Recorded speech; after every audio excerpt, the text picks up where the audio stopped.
चिंता संतानहंतारो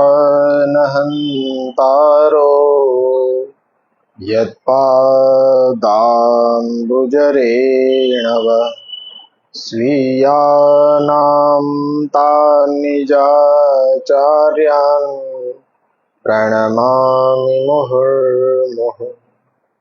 यदनुग्रहतो जन्तु सर्वदुःखातिगो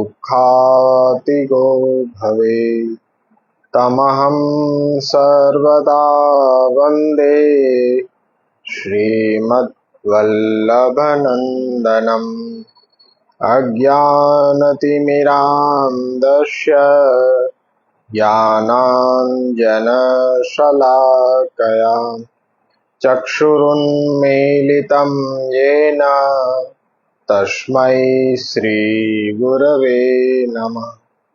नमामि हृदये शेषे लीलाक्षीराब्धिशायिनं लक्ष्मीसहस्रलीलाभिः सेव्यमानं कलानिधिं चतुर्भिश्च चतुर्भिश्च चतुर्भिश्च त्रिभिस्तथा षड्भिर्विराजते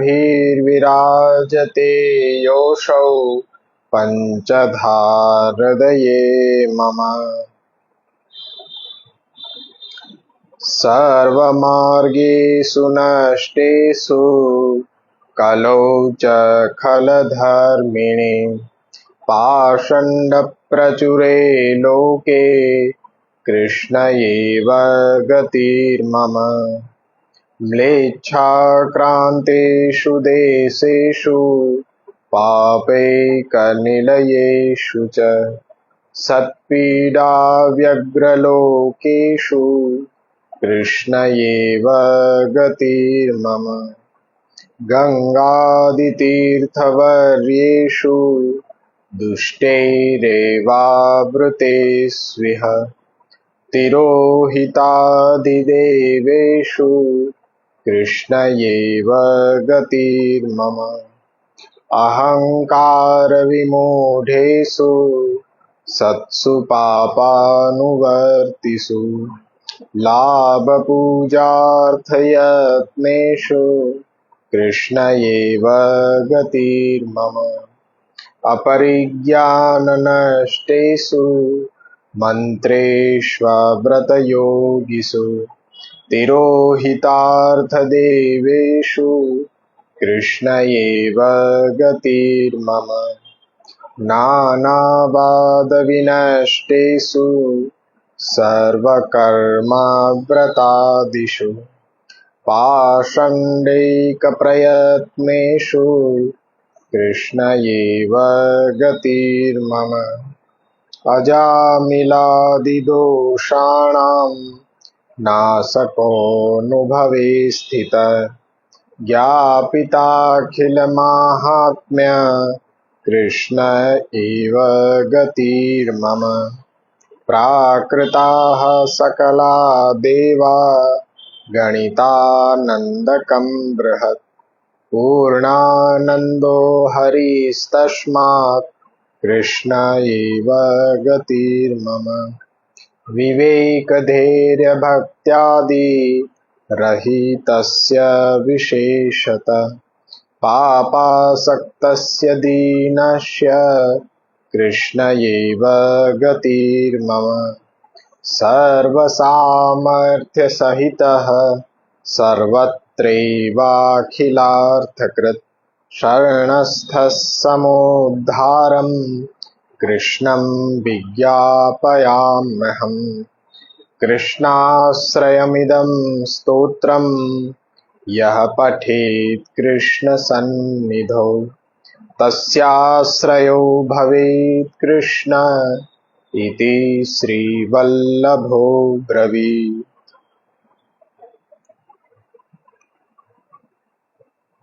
શ્રી કૃષ્ણાશ્રય ગ્રંથના અધ્યયનમાં 9 શ્લોક આપણે અભ્યાસ કર્યા અને આજે 10મો શ્લોક આપણે અભ્યાસ કરવાના છીએ. કર્મ, જ્ઞાન અને ભક્તિ એના વિચારે કૃષ્ણાશ્રયની ફલ સાધકતાનું નિરૂપણ આપણે ચિંતન કરી ગયા. 10મો શ્લોક આવી રહ્યો છે તો એ 10મો શ્લોક પ્રપત્તિ માર્ગના વિચારે કૃષ્ણાશ્રયની ફલ સાધકતાનું નિરૂપણ શ્રી આચાર્ય ચરણ કરી રહ્યા છે. સર્વ સામર્થ્ય સહિત સર્વત્રૈવાખિલાર્થકૃત શરણસ્થ સમુદ્ધારમ કૃષ્ણમ વિજ્ઞાપયામ્યહમ. તો આનો આશય એવો છે કે સરળતાથી સમજો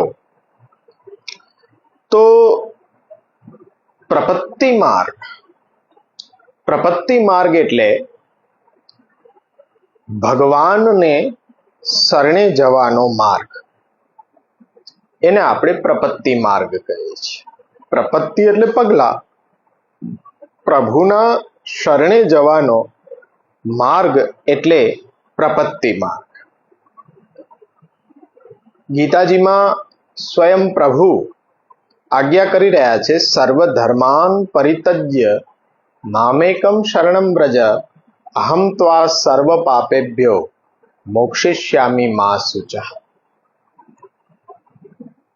એટલે એના ઉપદેશની અંદર પ્રભુએ અર્જુનને આજ્ઞા કરી છે કે સર્વ ધર્મનો ત્યાગ કરી મારે એકને જ શરણે તું આવ. અનન્યતા ઉપર ભાર મૂક્યો છે. તો હું તને બધા પાપોમાંથી છોડાવીશ. એ બાહેધરી પ્રભુએ આપી છે. કારણ કે અર્જુન છે એ પુષ્ટિ મર્યાદા જીવ છે. પ્રભુની વાણી ઉપર અટલ વિશ્વાસ છે. એટલે પ્રભુએ ત્યાં બાહેધરી પણ આપી છે. તો ત્યાં કર્તુમ અકર્તુમ અન્યથા કર્તુમ એ સર્વશક્તિમાન સર્વ સામર્થ્યવાન જ્યારે પ્રભુ, ભક્તોના મનોરથ પૂર્ણ કરવા વાળા પ્રભુ શ્રી કૃષ્ણ જો શરણે આવેલાનો જો ઉદ્ધાર નહીં કરે તો પછી આ નિસાધન જીવોનો ઉદ્ધાર બીજું કરશે કોણ? પરંતુ તમામ સંશયોને દૂર કરીને શ્રી મહાપ્રભુજી અહીંયા આપણને એટલો આત્મવિશ્વાસ જગાડે છે કે આ કૃષ્ણાશ્રય સ્તોત્ર છે, એનાથી આ સ્તોત્રનો પાઠ જો કૃષ્ણના સન્મુખ કરવામાં આવશે તો પ્રભુ તમારો રક્ષક, પ્રભુ તમારો આશ્રય અવશ્ય એ બનશે જ. તો અખિલ બ્રહ્માંડનો નાયક પ્રભુ શ્રી કૃષ્ણ એ અખિલ બ્રહ્માંડનો નાયક હોવા છતાં પણ આજે પોતાના આશ્રિત એવા વ્રજભક્તોને માટે જ્યારે નાના સરખા ગોકુળિયાનો નાથ બનવામાં વધારે ઉત્કર્ષ લે છે. કૃષ્ણાશ્રય સ્તોત્રના પૂર્વ ભૂમિકાની અંદર આ ગ્રંથ જેના માટે રચના થઈ છે એવા ભગવદીય બુલા મિશ્ર એમને વિદ્વાનોને દુર્લભ એવી માત્ર વાણીથી સિદ્ધિ એવી પ્રાપ્ત ન થઈ, ખાલી વાણીથી જ પ્રાપ્ત નથી થઈ, પરંતુ વિશેષ સિદ્ધિ એટલે કે માનસી સેવામાં જે ઉપયોગી અલૌકિક મન છે એની પણ સિદ્ધિ બુલા મિશ્રને આ એક જ પાઠના અધ્યયનથી એ આપણને થઈ હોય એવું જોવા મળે છે. તો વિવેક ધૈર્યાશ્રય ગ્રંથમાં જેમ આપણે ભણ્યા હતા, વિવેક, ધૈર્ય અને આશ્રય, વિવેક તથા ધૈર્ય સિદ્ધ થાય કે ન થાય, પરંતુ ऐहिक के पारलौकिक एवं तमाम બધા જ વિષયોની અંદર શ્રી કૃષ્ણનો આશ્રય એ આપણા માટે હંમેશા હિતકારી રહ્યો છે, હિતકારી રહેવાનો જ છે. તો એ પ્રભુની શરણાગતિને દ્રઢ કરવા માટે આ કૃષ્ણાશ્રય ગ્રંથની રચના આચાર્ય ચરણે કરી. સામાન્ય અર્થને સમજ્યા પછી આપણે મૂળ ટીકાનો અભ્યાસ કરી રહ્યા છીએ.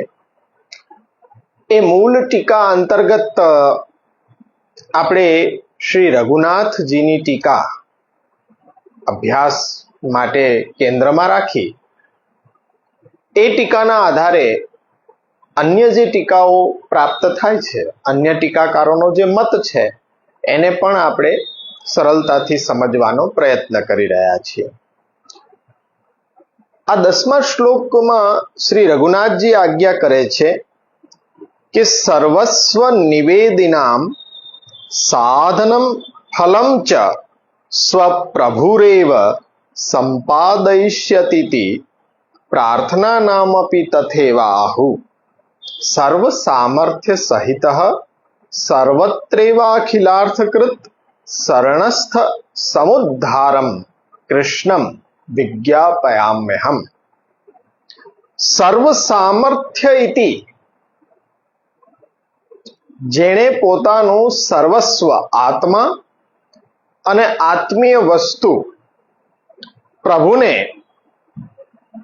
વિનિયોગ કરાવી દીધી છે, સમર્પિત કરી દીધી છે, એના માટે સાધન અને ફલ એ પ્રભુ જ પોતે સંપાદિત કરશે.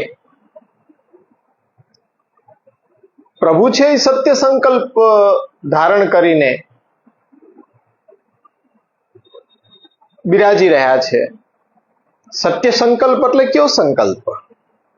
શ્રીમદ ભગવદ્ ગીતામાં આપ સંકલ્પ કરીને ભક્તો માટે અનન્યાસ ચિંતયંતો મામ યે જનાઃ પરિઉપાસતે તેષામ અભિયુક્તાનામ યોગક્ષેમ વહામ્યહમિતિ. તો અહીંયા સર્વ સામર્થ્યમિતિ ઇત્યુક્તે સર્વ સામર્થ્યનો અર્થ શું આપણે સમજવો? તો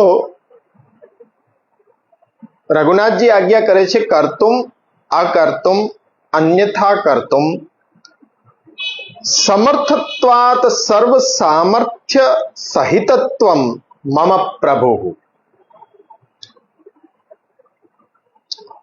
મારા પ્રભુ છે એનું શેષ અશેષ મહાત્મ્ય વિવિધ લીલા ચરિત્રોના અવગાહનથી આપણને દ્રઢ થાય છે. જ્યાં સૃષ્ટિની અંદર વિવિધ નામ રૂપ લઈને લીલા કરવા વાળો પણ એ બ્રહ્મ પોતે છે. આવું અશેષ મહાત્મય જ્યારે જીવ ધારણ કરે કે મારો પ્રભુ છે એ સર્વ સામર્થ્ય યુક્ત છે, તો શ્રી મહાપ્રભુજી આશ્વસ્ત કરે છે ચિંતા કાપી ન કાર્ય નિવેદતાત્મ ભી કદાપિતિ ભગવાન અપી પુષ્ટિસ્થો ન કરિષ્યતિ લૌકિકમ જગતે. પરંતુ અનન્ય આશ્રય હોવો એ જરૂરી છે. ત્યારે આપ શ્રી સમજાવી રહ્યા છે કે સર્વ સામર્થ્ય વિશિષ્ટ કિમ વિશિષ્ટ, વિશેષતા શું છે?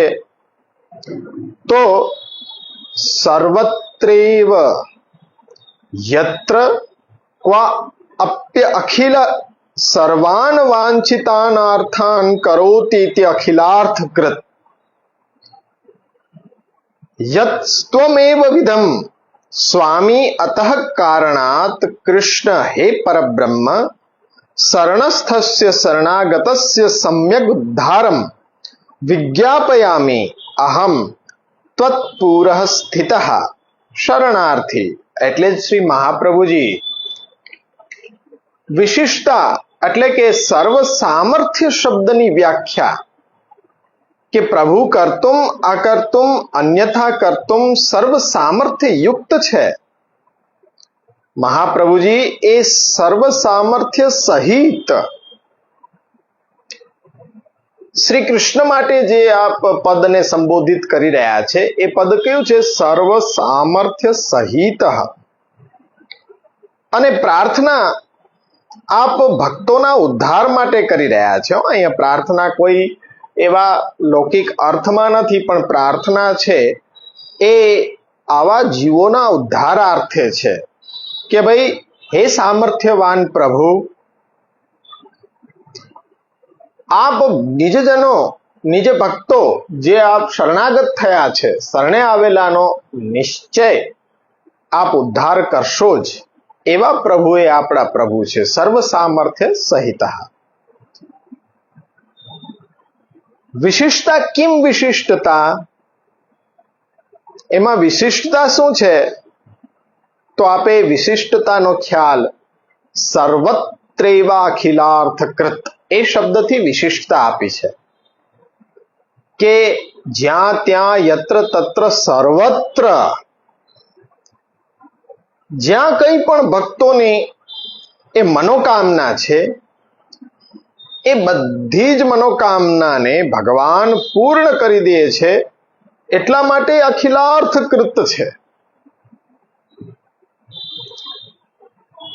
આપણે તો આ જગતની અંદર રહીએ છીએ, આપણો સંસાર બાંધીને રહ્યા છીએ ત્યાં સુધી જ તો આપણી દ્રષ્ટિ છે, પણ મહાપ્રભુજી સમજાવી રહ્યા છે અખિલાર્થકૃત સર્વત્રેવ. અહીંયા જ નહીં, જ્યાં જ્યાં પણ આપણે કંઈ તો સત્તા બધી પ્રભુની છે, તો જે પણ કંઈ ઈચ્છા મનોરથ આપણા નિસ્વાર્થ હશે, નિષ્કામ હશે, પ્રભુ અવશ્ય એને પૂરા કરશે. તો એવા પ્રભુને કેન્દ્રમાં રાખીને આચાર્ય ચરણ આપણને દેવી જીવોને આશ્વસ્ત કરી રહ્યા છે કે હે કૃષ્ણ, આવા સમર્થ તમે સર્વ સામર્થ્ય સહિત મારા પ્રભુ છો, અને હે પરબ્રહ્મ, શરણાગતનો સંપૂર્ણ રૂપથી ઉદ્ધાર કરવામાં આપ સમર્થ છો. બીજા કોઈને હું સમર્થ જોઈ રહ્યો નથી. એટલા માટે આપ શ્રીને વિનંતી કરી રહ્યો છું કે શરણે આવેલાનો ઉદ્ધાર કરો. એ વિનંતી વિજ્ઞપ્તિ કરવા વાળો હું આપનો શરણાર્થી છું. કૃષ્ણમ વિજ્ઞાપયામ્યહમ. એવા સર્વ સામર્થ્ય સહિત કૃષ્ણને વિજ્ઞાપન, હું દિનતાપૂર્વક વિનંતી કરવા વાળો શરણાર્થી છું, એમ શ્રી વલ્લભ આજ્ઞા કરી રહ્યા છે. પણ ત્યાં દેવીજીઓને કેન્દ્રમાં રાખીને આશ્વાસન આપી રહ્યા છે કે તમે શરણાગત થયા પછી નિશ્ચિંત છો, પણ શરત એટલી કે ભાઈ શરણાગતિનું ભાવન એવમ ચિત્તે સદા ભાવ્યમ વાચા ચ પરિકીર્તયેત, એ તો થતું જ રહેવું જોઈએ, પણ એની સાથે સાથે અન્યસ્ય ભજનમ તત્ર સ્વતો ગમનમેવ ચ પ્રાર્થના કાર્ય માત્રેપી તતો અન્યત્ર વિવર્જયેત. એ પાછું ખાસ ધ્યાનમાં રાખવાનું કે અન્ય દેવનો આશ્રય, અન્ય દેવ સામે પ્રાર્થના કરીને કંઈક પોતાના સુખ માટે માંગણી કરવી, આ બધા કાર્યો છે, અવિશ્વાસ કરવો, એ આપણા માટે સર્વથા બાધક છે. આ રીતના જો શરણાગતિનું અવલંબન કરો તો તમે, જેમ આપણે ગયા શ્લોકની અંદર જોઈ ગયા કે વિવેક ધૈર્ય ભક્ત્યાદિ રહિતસ્ય વિશેષતઃ પાપા શક્તસ્ય દીનસ્ય, તો પણ તમે અવશ્ય કૃષ્ણ છે તમારો ઉદ્ધાર કરશે કરશે કરશે ને કરશે જ. મહાપ્રભુજી કેટલો આત્મવિશ્વાસ દ્રઢ કરાવી રહ્યા છે કે સૂર હોકે કાહે ગિગિયાત હો. તો સર્વ સામર્થ્ય સહિત કરતુમ અકર્તુમ અન્યથા કરતુમ એવા આપણા પ્રભુ દરેક વૈષ્ણવ અનુયાયીના મસ્તકે બિરાજતા પ્રભુનું આ અખિલ મહાત્મય છે. ફક્ત આપણે જોઈએ ત્યાં જ નહીં, પણ અત્ર તત્ર સર્વત્રેવ અખિલાર્થકૃત. અને કેવા પ્રભુ છે? શરણસ્થ સમુદ્ધારમ. બધી જ પ્રકારે જે ઉદ્ધાર કરવામાં સમર્થ છે, કરતુમ અકર્તુમ અન્યથા કરતુમ સહિત જેનું સામર્થ્ય છે, જેનો સંકલ્પ અનન્ય થઈને જે ભક્ત મારા શરણે આવે છે એના યોગક્ષેમનું વહન આપ સ્વયં કરી રહ્યા છે. એવા પ્રભુ એ શરણાગતનો ઉદ્ધાર શા માટે નહીં કરે? અખિલ બ્રહ્માંડનો નાયક છે, જગતનું પાલન પોષણ કરી રહ્યો છે, તો પોતાના અંતરંગ દેવી જીવોને કેમ બાકાત રહેવા દેશે? શરણાગતિનો ભાવ ધારણ કરો અને એ ભાવને દ્રઢતા પોષણ માટે મહાપ્રભુજી કેટલું આશ્વાસન આપી રહ્યા છે તે આપણે આ શ્લોકની અંદર શ્રી રઘુનાથજી આપણને બતાડ્યું કે સર્વ સામર્થ્ય સહિત કરતુમ અકર્તુમ અન્યથા કરતુમ. એ સર્વ સામર્થ્ય, પણ કેમ વિશિષ્ટતા? એ વિશિષ્ટતા શું છે? સર્વત્રેવ અખિલાર્થ કૃત. કે જ્યાં ત્યાં યત્ર તત્ર બધી જ જગ્યાએ જ્યારે એનું સામર્થ્ય આપણને જ્ઞાત થઈ રહ્યું છે, જણાઈ રહ્યું છે, તો એવા પ્રભુને જ શરણે જવું જોઈએ કે જે શરણે આવેલાનો ઉદ્ધાર નિશ્ચિતપણે કરે છે. બ્રજભક્તોની સામે સંકલ્પ કર્યો આપે અને ત્યાં આપે પ્રતિજ્ઞા કરી કે અનન્ય થઈને મારા ચરણારવિંદનું ભજન કરનારા ભક્તો, એ ભક્તોનો ઉદ્ધારક, એ ભક્તોનો રક્ષક સ્વયં હું છું.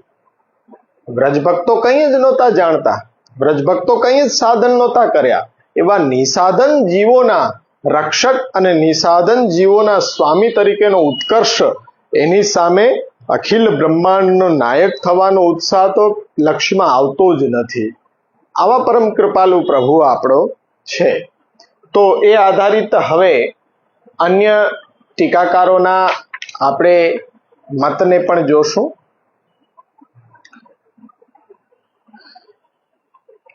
છેલ્લા જે 4 શ્લોકો આપણે જ્યારથી શરૂઆત કર્યા છે, પ્રાકૃતા સકલા દેવા અજા મિલાદી દોષાણામ વિવેક ધૈર્ય ભક્ત્યાદિ, તો એની અંદર આપણે ધર્મ, અર્થ અને ગયા શ્લોકની અંદર વિવેક ધૈર્ય ભક્ત્યાદિ રહિસ્તસ્ય, એ શ્લોકની અંદર કામ પુરુષાર્થ અનુક્રમે આપણે જોયા.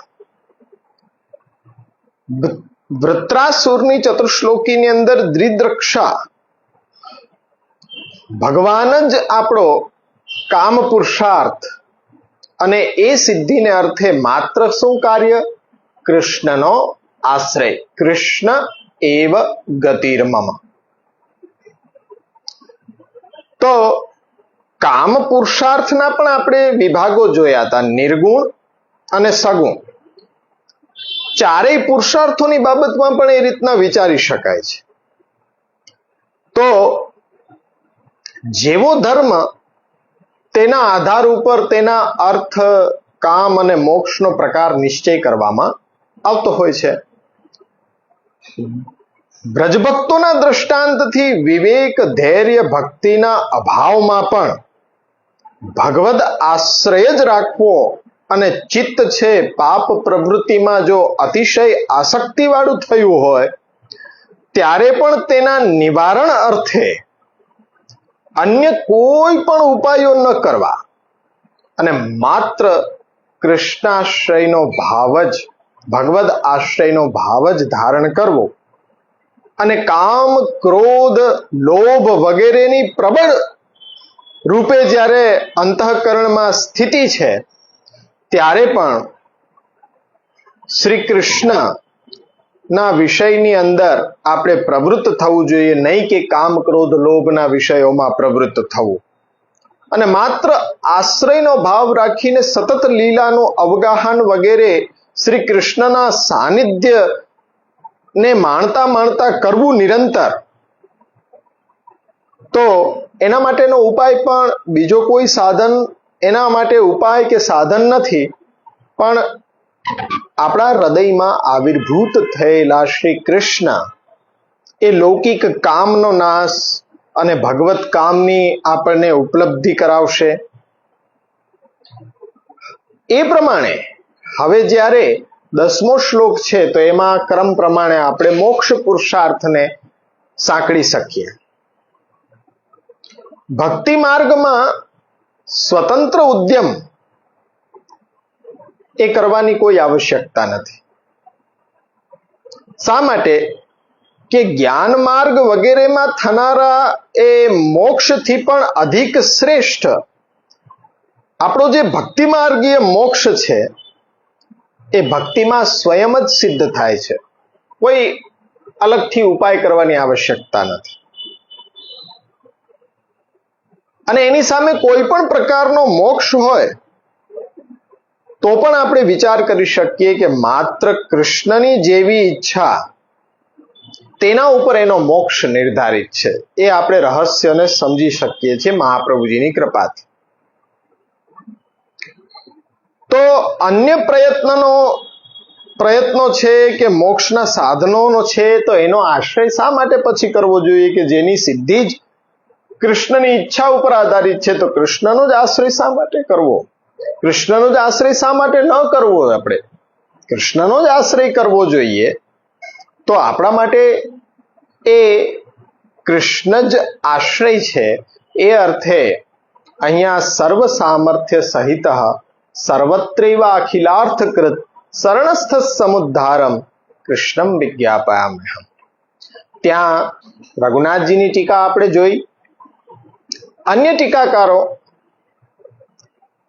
માં વિચાર કરીએ તો સૌપ્રથમ શ્રી કલ્યાણરાયજી આપશ્રી આજ્ઞા કરે છે કે સર્વમ પૂર્ણ સામર્થ્યમ સર્વેષામ સર્વેષુ વા તત્ સહિત ઇતિચ્છયા સ્વતોપી સર્વમ કરોતિ સર્વ સામર્થ્યમ યેષામ સુદર્શનાદિનામ તેહ સહિત ઇતિ વા તેરપી ભક્તા અનિષ્ટ નિવારણાત નનુ સામર્થ્યે સત્યપી કદાચિદ આશ્રિતમ ન રક્ષેત મર્યાદયેવ વા યદિ ફલમ દધ્યાત તદા કિમ આશ્રયણ એત્યત આહુ સર્વત્રૈવ દેશેષુ વર્ણેષુ આશ્રમેષુ કર્માદિષુ વા અખિલાર્થાન કરોતિ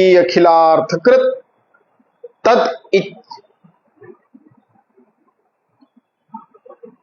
તાત્સલ્યાદો ક્વિપ સકૃદેરેવ યે દારાગાર પુત્રાપ્તે ઇત્યાદિ વાક્યે સકૃદપી શરણાગતમ ભગવાન રક્ષતિ કિમ પુનર્જન્મ કિમ પુનર ભજતઃ. સમજો, શ્રી કલ્યાણરાયજી બહુ સુંદર રીતે સમજાવી રહ્યા છે કે સર્વ શબ્દ એટલે શું? સર્વ સામર્થ્ય સહિત. એમાં સર્વ એટલે પૂર્ણ સામર્થ્ય, બધાનું જ કે બધામાં જ આ પૂર્ણ સામર્થ્ય છે. અને તેના સહિત એટલે કે તેથી પોતાની ઈચ્છા વડે સ્વતઃ કાંઈ વિવેકસ્તુ હરિ સર્વમ નિજેચ્છાત કરિષ્યતિ. તો પોતાની ઈચ્છા વડે સ્વતઃ બધું જ કાર્ય કરી રહ્યા છે. સર્વ સામર્થ્ય જેનું છે કે જે સુદર્શન ઇત્યાદિક ધારણ કરીને એ સુદર્શન સહિત તેના વડે પણ ભક્તોનું અનિષ્ટ નિવારણ કરતા હોવાથી ભગવાનમાં સામર્થ્ય હોવા છતાં પણ ક્યારેક આશ્રિતની રક્ષા નહીં કરે અથવા તો મર્યાદા વડે જ ફલ આપશે, ત્યાર પછી આશ્રયથી શું એ ફેર પડવાનો છે? ત્યાં આપ કહે છે કે બધા જ દેશોમાં બધા જ વર્ણોની અંદર, બધા જ આશ્રમોની અંદર, બધા જ કર્મ વગેરેની અંદર અખિલ શબ્દથી સર્વત્રેવા અખિલાર્થકૃત, અખિલ શબ્દની અહીંયા ફોડ પાડી રહ્યા છે શ્રી કલ્યાણરાયજી કે અખિલ શબ્દથી બધા જ દેશ, બધા જ એ કાલ, બધા જ ધર્મ, એ બધા જ કર્મ, બધા જ આશ્રમ, બધા જ વર્ણોની અંદર વ્યાકરણનો નિયમ ત્યાં એ અખિલાર્થકૃતને લઈને તાત્સલ્ય ક્વિપ થાય ત્યારે વ્યાકરણ એ આપણા માટે જરૂરી નથી, પણ અખિલાર્થકૃતની આખી વ્યાખ્યા કે દરેક દેશ, વર્ણ, આશ્રમ, કર્મ એ બધાની અંદર એકવાર જો શરણે કોઈ આવી જાય છે, અવશ્ય પ્રભુ તે શરણાગત ભક્તની રક્ષા કરે જ છે. તો પછી નિત્ય સર્વસ્વ પ્રેમપૂર્વક એ સમર્પિત કરનારના એ દોષોને દૂર કરી અને એનું રક્ષણ શા માટે નહીં કરે? એકવાર જે શરણાગત થયો હોય, જો એની રક્ષા પણ પ્રભુ કરતા હોય તો સર્વસ્વ પ્રેમ સહિત વિનિયોગ કરવા વાળા ભક્તના ભજનને સ્વીકૃત કરીને એની રક્ષા શા માટે નહીં કરે? આશ્વસ્ત થઈ જાઓ, અવશ્ય અસ્વસ્થ થાવ તમે કે ભાઈ મહાપ્રભુજી આશ્વાસન આપી રહ્યા છે, અસ્વસ્થ કરી રહ્યા છે કે ભાઈ જુઓ, એ તમે અવિશ્વાસ ન કરતા, કારણ કે શરણે આવેલાનો નિશ્ચય કરીને ઉદ્ધાર કરવા માટે પ્રભુ સંકલ્પિત થયા છે.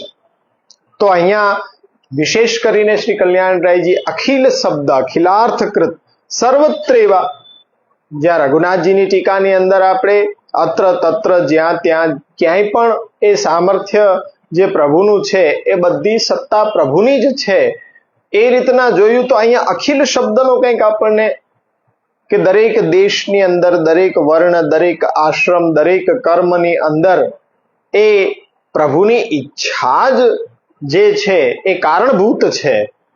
તો પછી કૃષ્ણાશ્રય શા માટે ન કરીએ? શા માટે ઉદ્ધારના આટલા સાધનો કે એને સાધનોની અંદર માથા પછાડીએ?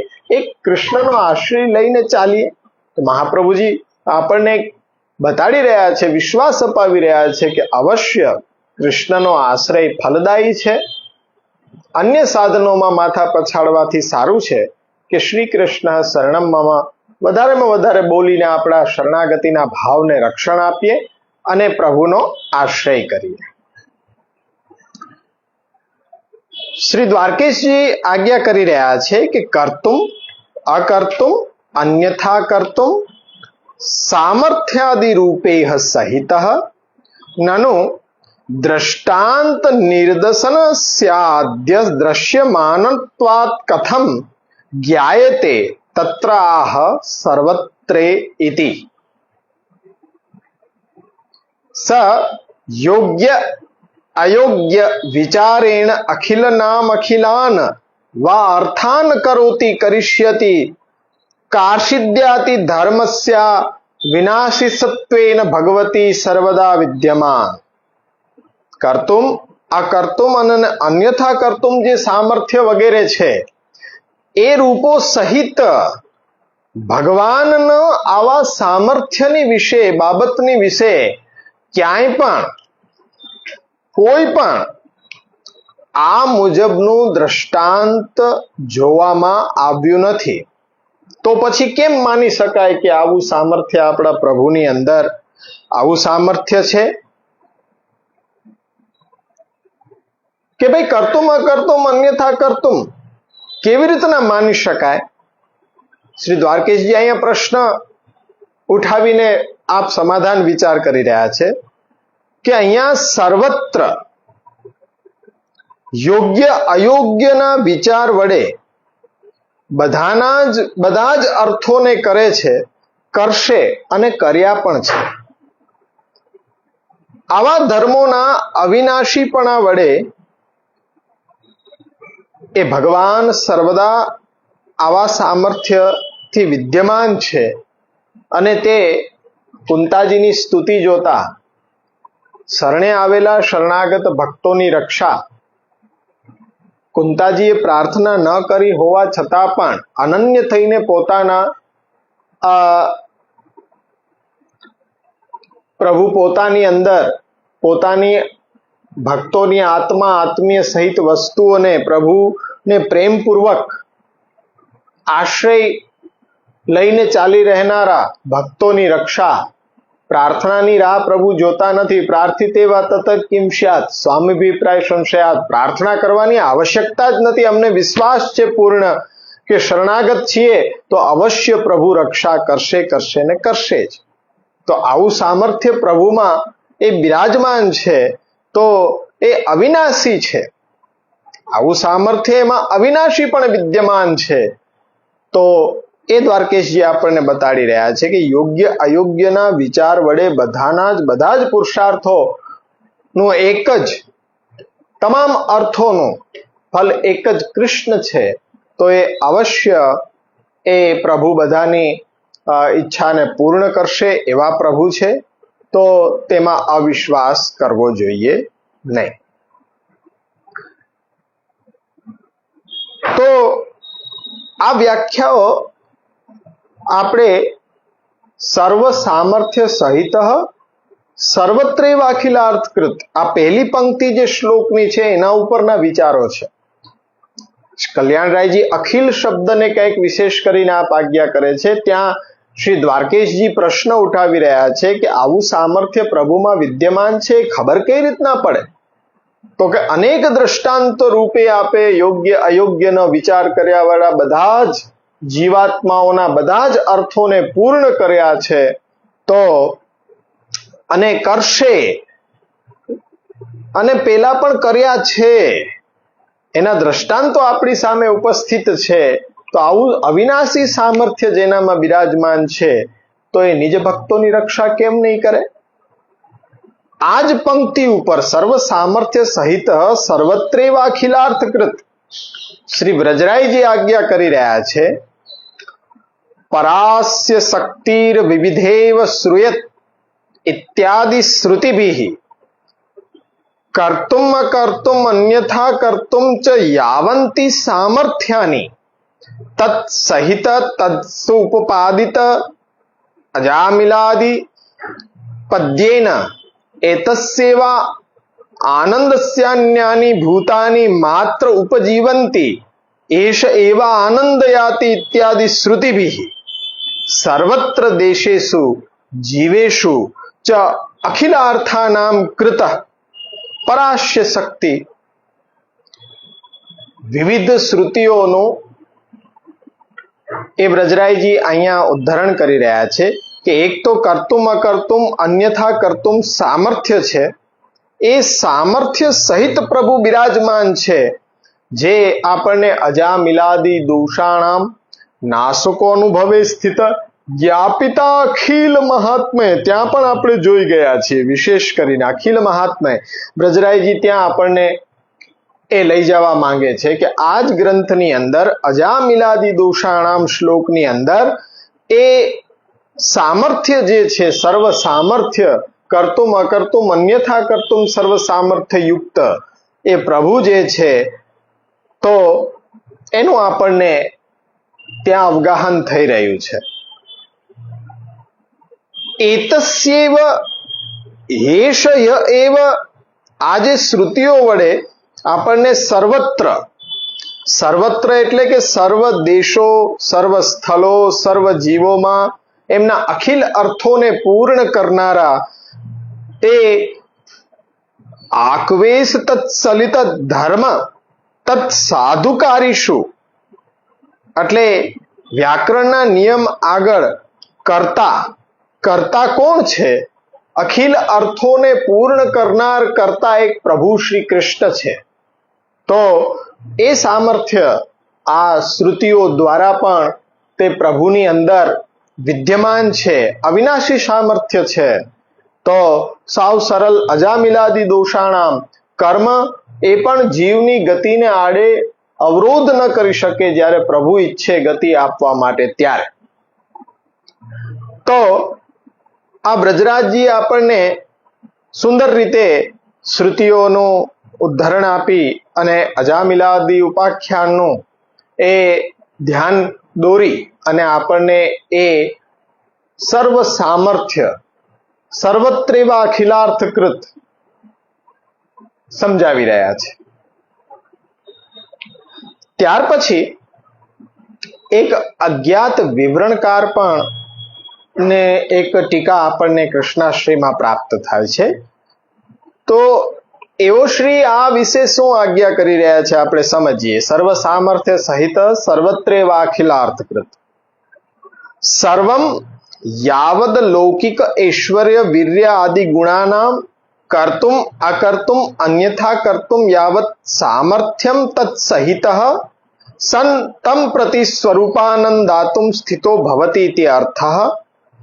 નનુ પ્રભોઃ સર્વં સંભવતિ પરમ તાદૃશેન પ્રભુના સહ સામ્યેન સ્વરૂપાનુભવ કથમ સુવચો જીવસ્ય તત્રાહુ સર્વત્રેવાખિલાર્થકૃત ઇતિ પુષ્ટિમ કાયેન ઇત્યાદિ વાક્ય તાદૃશમ તમ ભક્તમ સાક્ષાદ રસાત્મક સ્વચરણારવિંદ મકરંદ રંજસા અલૌકિકા દેહાદિ સંપત્તિ પૂર્વકમ લીલા સમાજે પ્રકટીકૃત્ય સર્વત્રેવ દેહ પ્રાણ ઇન્દ્રિયાદિ અખિલાર્થાન રસાત્મક અલૌકિક વયો ગુણાદિ રૂપાન લૌકિક ઐશ્વર્ય ગુણાદિ સામર્થ્ય રૂપાન કરોતીતિ તથોક્તમ એવ અલૌકિક સામર્થ્યમ પુષ્ટિ ફલમ નિરૂપિતમ સેવા ફલે.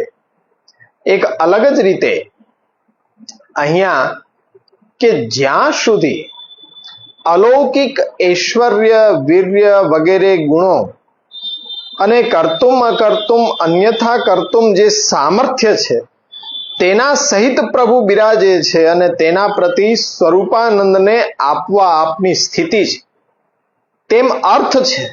પ્રભુનું સર્વ સામર્થ્ય જે છે એ આ બાબતની અંદર સંભવ છે. આ સકલ સામર્થ્ય સહિત જે પ્રભુની સ્થિતિ છે એ ભક્તોને પોતાનો સ્વરૂપાનંદ અને ભજનાનંદનું દાન કરવા માટે સ્થિત છે. તો આવા પ્રભુની સાથે સમાનતાથી સ્વરૂપાનંદ અનુભવ જીવને થાય છે. હવે આવો જે પ્રભુ સ્વરૂપાનંદ આપવા માટે સ્થિત થયો છે એનાથી સ્વરૂપાનંદને પ્રાપ્ત કરનાર જીવને એ સ્વરૂપાનંદ પ્રાપ્ત જ થાય, શું એવું કહેવું આપણને યોગ્ય લાગે? એમ કહી શકાય? તો ત્યાં પુષ્ટિ પ્રવાહ મર્યાદા ભેદની એક પંક્તિને આપ ઉદાહરણ રૂપમાં બતાડી રહ્યા છે અજ્ઞાત વિવરણકાર. પુષ્ટિમ કાયેન નિશ્ચય.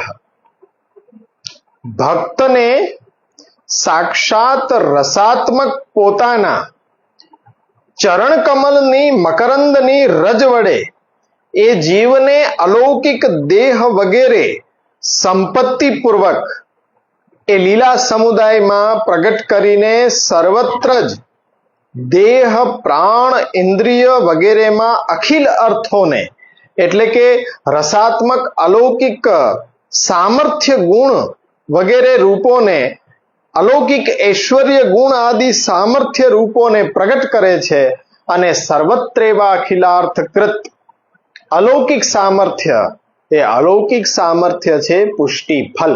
સેવા ફલ અંતર્ગત જે સેવા અંતર્ગત 3 ફલોની વાત છે ત્યાં અહીંયા આપણને દરેક વખતે દરેક શ્લોકની અંદર અજ્ઞાત વિવરણકારનો આશય સેવા ફલ ઉપર વધારે રહ્યો છે. તો એને અહીંયા આપ સર્વત્ર એવા અખિલાર્થકૃત અલૌકિક સામર્થ્ય પુષ્ટિ ફલ નું દાન કરવા માટે આવો સામર્થ્યવાન પ્રભુ આપણા ઉપર બિરાજે છે. ત્યાર પછી ખાલી એ આશ્રય પામીને રક્ષણની ચિંતા શા માટે? આપણને તો ઉત્તમમાં ઉત્તમ ફલદાન કરવા માટે પ્રભુ આપણા ઉપર પધાર્યો છે અને શ્રી મહાપ્રભુજીની કૃપાથી આપણા ઉપર બિરાજી રહ્યો છે. તો આવા પ્રભુના ચરણ કમલનો આશ્રય કરવો જોઈએ. ખાલી આપણો વિશ્વાસ દ્રઢ કરવા માટે અવિશ્વાસને દૂર કરવા માટે, અનન્ય આશ્રયની દ્રઢતા માટે આપણને એ ટીકાકારો કેટલો પરિશ્રમ લઈને એ મહાપ્રભુજીની વાણીનો વિસ્તાર કરી રહ્યા છે અને એ સમજવું એ આપણું કર્તવ્ય છે. તો આ આપણે દર્શન કર્યું કે સર્વ સામર્થ્ય સહિત સર્વત્રેવા અખિલાર્થકૃત. આ પંક્તિ ઉપર ટીકાકારોના મતને આપણે વિચાર કર્યો. હવે શરણસ્થ સમુદ્ધારમ કૃષ્ણમ વિજ્ઞાપયામ્યહમ, 10મા શ્લોકની આ બીજી પંક્તિ છે, એના ઉપર આપણે શ્રી રઘુનાથજીની ટીકા જોઈ લીધી. તેમાં આપ કહે છે કૃષ્ણ એટલે કે હે પરબ્રહ્મ, શરણસ્થના શરણે આવેલાના સારી રીતે ઉદ્ધાર માટે હું આપની વિજ્ઞાપના કરી રહ્યો છું. આપની સમક્ષ હું ઉપસ્થિત છું. હું એટલે શ્રી વલ્લભ. તો એ શરણની પ્રાપ્તિની ઈચ્છા કરું છું. એ રીતના વિજ્ઞાપના પ્રભુની મહાપ્રભુજી કરી રહ્યા છે. તો એ શ્રી રઘુનાથજીના આશયને આપણે જોયો. હવે ફરીથી શ્રી કલ્યાણરાયજીને આપણે આપશ્રી શું આજ્ઞા કરી રહ્યા છે કે શરણસ્થ સમુદ્ધારમ કૃષ્ણમ વિજ્ઞાપયામ્યહમ. તો જોઈએ આપણે. તો આપશ્રી આજ્ઞા કરી રહ્યા છે કે પૂર્વોક્તમ શરણે સ્થિતમ સમ્યક અનાશયેનો ઉદ્ધરતી સકૃદાગતમ તુ યથા કથંચિત, કે જે રીતે શરણે ભક્તો રહેલા છે એનો પ્રભુ ઉદ્ધાર કરે જ છે, અનાયાસ ઉદ્ધાર કરે છે. પરંતુ જે લોકો સંપૂર્ણ શરણે ન જઈને સાધારણ રૂપમાં જ એ શરણે ગયેલા છે, તેમના જે પણ કોઈ પ્રકારે જેમ થઈ શકતો હોય તે પ્રકારે પ્રભુ ઉદ્ધાર કરે છે. ઈદૃશમ શ્રી કૃષ્ણમ અહમ આશ્રયમ વિજ્ઞાપયામી. હવે જે પૂર્ણ શરણ નથી આવેલા, પૂર્ણ શરણસ્થ નથી થયેલા એવા જીવોને પણ અહીંયા જે પણ કઈ પ્રકારે ઉદ્ધાર થઈ શકતો એ પ્રમાણે પ્રભુ કરે છે. તો આવા જે કૃષ્ણ છે એનો આશ્રય ની વિજ્ઞાપના હું કરી રહ્યો છું. તો અહીંયા કૃષ્ણમ એટલે ત્યાં શરણસ્થ સમુદ્ધારમ કૃષ્ણમ, કૃષ્ણમ પદ છે સંસ્કૃત વ્યાકરણની દ્રષ્ટિએ દ્વિતીયા વિભક્તિ. પણ દ્વિતીયા વિભક્તિની જગ્યાએ ખાલી કૃષ્ણ આપણે લઈએ, કૃષ્ણમ ન લઈએ પણ કૃષ્ણ લઈએ. તો હે કૃષ્ણ, શરણે આવેલાના સમુદ્ધારની વિજ્ઞાપના કરું છું, એવી રીતના આપણે અર્થ કરવો પડે. તો એનાથી જ્ઞાત શું થાય કે ઈશ્વરમાં, પ્રભુ શ્રી કૃષ્ણમાં આપણો દીનતાનો ભાવ છે. એ દીનતા એ જ માત્ર અનેનેશ્વરે દીન ભાવ કર્તવ્ય ઇતિ સૂચિતમ દીન ભાવેન કૃત્યસ્ય ઈશ્વર તોષ હેતુત્વાત. ઈશ્વરને સંતોષ આપવાનું એકમાત્ર સાધન છે દીનતા. તો એ દીનતાથી પ્રભુને એટલે શરણસ્થ સમુદ્ધારમ કૃષ્ણમ વિજ્ઞાપયામ્યહમ. કૃષ્ણમ ન લેતા ખાલી કૃષ્ણ, હે કૃષ્ણ, હે પરબ્રહ્મ, એ આપણો દીન ભાવ છે કે શરણે આવેલાનો ઉદ્ધાર આપ કરી રહ્યા છો. એ દીનતાનો ભાવ જ હરિના સંતોષ માટેનું કારણ બને છે. તો એ શ્રી કલ્યાણરાયજી અહીંયા જણાવી રહ્યા છે. શ્રી દ્વારકેશજી આ પંક્તિમાં આજ્ઞા કરી રહ્યા છે કે તથાપી ભગવતઃ સર્વસમત્વાત સર્વમુક્ત અનવસરે અપ્રાર્થિત કથમ ઉદ્ધારસ્યતિ આહ શરણસ્થે ઇતિ. ભગવાન સર્વમાં, સર્વ માટે તો સમાન છે ભગવાન. તો પછી પ્રગટ અવતાર દશામાં સર્વની મુક્તિનો અવસર ન હોવા છતાં, તેવા સમયે પ્રાર્થના ન કરી હોવા છતાં અપ્રાર્થિત ભગવાન શા માટે ઉદ્ધાર કરશે?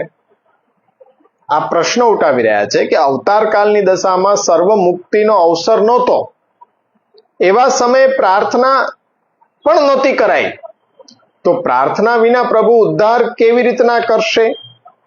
યે ચ શરણમ ગત્વા તસ્મિન્નેવ ધર્મે સ્થિતાસ્તેષામ ઉદ્ધરણે અપ્રાર્થિતોપી ભૂકૃત પ્રયત્નઃ સર્વમ દેવ વર્તતે કિમ પુનરમત પ્રાર્થિતઃ યથા ભૂમ્ય ઉદ્ધાર ચિકિત્સયામપી બ્રહ્મણા ભૂમ્યા દુઃખ નિવેદન રૂપ પ્રાર્થના અનંતરમેવ સમાધો તદ્ગિરઃ શ્રવણાનંતરમેવ સાક્ષાત ભગવાન અવતીર્યસ્માનુદ્દર્શ્યત્યેવં નિશ્ચયો જાત એવં મત પ્રાર્થિતો મદીય નામાશ્રયો ભવત્યેવેતિ નિશ્ચિત્ય મદીયેહ સર્વથા સર્વં પરિત્યજ્યાશ્રય એવ કર્તવ્યઃ એતદેવાભિસંધાનાચાર્યરૂક્તં કૃષ્ણં વિજ્ઞાપયમિતિ યદ્વા મદીયેરેવં સ્તુતિરેવ કાર્યા મત પ્રાર્થિત સ્વમેવાશ્રયો ભવિષ્યતિ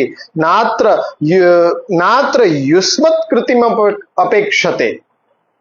એટલે કે ભાઈ સર્વ મુક્તિનો પ્રસંગ પણ ન હોય, કોઈ દ્વારા પ્રાર્થના પણ ન કરાઈ હોય, તો પ્રાર્થના વિના ભગવાન કેવી રીતના ઉદ્ધાર કરશે? તો એના નિરાકરણ માટે કે જે લોકો શરણે જઈને તે શરણ ધર્મની અંદર જ રહેલા છે, તેમના ઉદ્ધારમાં પ્રાર્થના ન કરાતી હોવા છતાં પણ ભૂકૃત પ્રયત્ન,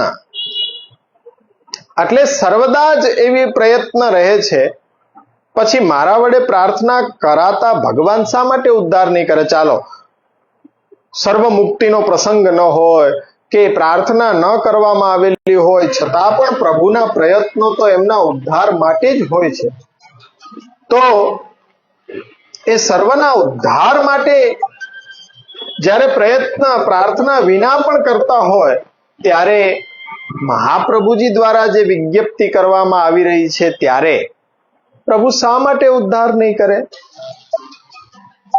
જેમ ભૂમિનો ઉદ્ધાર કરવાની ઈચ્છામાં પણ બ્રહ્માના માધ્યમથી ભૂમિ વડે પોતાના દુઃખોનો નિવેદન કરવાના રૂપમાં ભગવાનને પ્રાર્થના જ્યારે કરી પછી જ સમાધિમાં હું પ્રગટ થઈશ એવી ભગવદ વાણી સાંભળ્યા પછી સાક્ષાત ભગવાને અવતાર ધારણ કરીને અમારો ઉદ્ધાર કરશે એ પ્રમાણે નિશ્ચય થયો હતો. તો મહાપ્રભુજી ત્યાં આપણને કહે છે કે મારા વડે પ્રાર્થના કરાતા મારા જે સેવકો છે, અંતરંગ જીવો છે, તો એમનો આશ્રય ભગવાન જ થાય છે એમ નિશ્ચય કરીને ભગવાનનો જ આશ્રય કરવો જોઈએ. આ અનુસંધાને આચાર્ય ચરણ અહીંયા આજ્ઞા કરે છે કે એ કૃષ્ણને હું વિજ્ઞાપના કરું છું. જે મારા સેવકો છે, અંતરંગ જીવો છે, તેમણે કૃષ્ણાશ્રય પ્રમાણે જ પ્રભુની સ્તુતિ કરવી. જેમની મારા વડે પ્રાર્થના કરાઈ છે એવા ભગવાન પોતે જ આશ્રય થશે. આશ્રય થવામાં તમારી ભગવાન છે કૃતિ કે સાધનની અપેક્ષા નહીં રાખે. એ અર્થે અહીંયા શ્રી દ્વારકેશજી ખૂબ સુંદર રીતે કે ભાઈ ભૂમિનો ઉદ્ધાર કરવા માટે પ્રભુ અવતરિત થયા. ભૂમિએ પ્રાર્થના કરી તો એ પ્રાર્થનાને સાંભળીને આપ ઉદ્ધાર કરવા માટે આપે અવતાર ધારણ કર્યો. તો અહીંયા મારા સેવકોને માટે જ્યારે હું શ્રી વલ્લભ, જો શ્રી વલ્લભ તો એ વલ્લભના સ્વરૂપથી આપણે ભલી ભાંતિ પરિચિત છીએ, તો કૃષ્ણદાસસ્ય વલ્લભસ્ય હિતમ વચ, કેમ પ્રભુ ઉદ્ધાર નહીં કરે? એટલે અર્થ એ નીકળે છે કે ઉદ્ધાર કરશે જ એવો વિશ્વાસ દ્રઢ આપણો હોવો જોઈએ. ત્યાં શ્રી વ્રજરાજજી આજ્ઞા કરી રહ્યા છે કે तादृशं कृष्णम अहम जगत उद्धारार्थम आज्ञप्तो विश्वानर आचार्य वर्य शरणस्थानां शरण मार्ग वर्तिनां समुद्धारम सम्यक आज्ञप्त मार्ग प्राप्य परम फलम पर्यंतम समुद्धारम विज्ञापयामि। समान अधिकरण अध्याहारन क्रमाच प्रथमान्तद्वयम् अहम पदस्येव विशेषणं वा तथा च तादृश दैन्यान् भावे अपि मयि विश्वासने तत्शरण मार्ग स्थितो श्रीमदाचार्य चरण कृपयैव अस्माकम् उद्धार इति निश्चय द्राढ्ये अपि तत्कृतं साधना अनंतरम अनपेक्ष्य मद विज्ञापना देवोद्धारिष्यति इति अर्थः। जे सर्व सामर्थ्य सहित कृष्ण छे जगतना उद्धार अर्थे जेमने भगवाने आज्ञा करेली छे तेवी आज्ञा प्राप्त करनार विश्वानर आचार्य वर्य श्री वल्लभ आज्ञा करे छे के हूँ शरणस्थोना शरणे रहेलाओना शरण मार्गનું વર્તન કરનારા શરણ માર્ગ ઉપર ચાલનારાઓના સમુદ્ધાર એટલે તમે જગતનો ઉદ્ધાર કરો તેવી આજ્ઞાના કારણે આજ્ઞા અનુસાર સર્વના સમુદ્ધારાર્થે જે માર્ગ શ્રી વલ્લભે પ્રગટ કર્યો તે માર્ગ એ પુષ્ટિ ભક્તિ સંપ્રદાય એ પુષ્ટિ માર્ગ નું પ્રાપ્ય અને પ્રાપ્ત થનારું જે પરમ ફલ છે ત્યાં સુધીના ઉદ્ધારની સમુદ્ધાર ખાલી ઉદ્ધાર નહીં સમ ઉદ્ધાર એટલે કે ત્યાં સુધીના ઉદ્ધારની વિજ્ઞાપના હું કરું છું પરમ ફલને પ્રાપ્ત કરાવો। સમાન અધિકરણ્ય હોવાથી અધ્યાહાર નો અનાક્રમ હોવાથી પ્રથમ વિભક્તિ જેના અંતમાં છે કે અહમ એ શરણસ્થમ સમુદ્ધારમ કૃષ્ણમ વિજ્ઞાપયામ્યહમ અહમ પદનું વિશેષણ આયા છે। સર્વ સામર્થ્ય સહિત સર્વત્ર અખિલાર્થ ને કરનાર એવો હું જો અહીંયા અહમ પદ એટલે